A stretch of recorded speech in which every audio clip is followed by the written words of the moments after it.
రోజు పప్పుచారు చేసుకుంటూ నా పెళ్లి స్టోరీ అయితే కంటిన్యూ చేద్దాం. నా ఫస్ట్ పెళ్లి చూపులు రిజెక్ట్ అయ్యాయని చెప్పాను కదా, అసలు నా దృష్టిలో అది పెళ్లి చూపులు కూడా కాదు. ఆ తరువాత భావ సంబంధం అయితే నాకు వచ్చిందని చెప్పాను కదా, అసలు భావ సంబంధం నాకు ఎలా వచ్చిందో చెప్తాను. ఒక రోజు అమ్మమ్మ వాళ్ళ ఇంటికైతే వెళ్ళింది. అక్కడ మావయ్య పిన్నిలు అందరైతే కలుసుకున్నారు.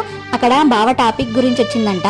అబ్బాయి మా చిన్న మామయ్య కొడుకు పెళ్లి సంబంధాలు చూస్తాను, మా అబ్బాయి ఎక్కడ అమ్మాయిని అయితే మెచ్చట్లేదు అని చెప్పి పిన్ని అనిందంట.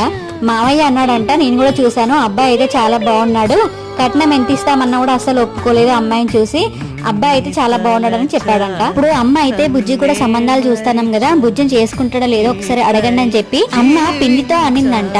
పిన్ని వెళ్లి బాబాయిని అడిగిందంట, బాబాయ్ వెళ్లి మా మావయ్యని అడిగాడంట. అప్పుడు బావ హైదరాబాద్ లో జాబ్ చేస్తున్నాడు.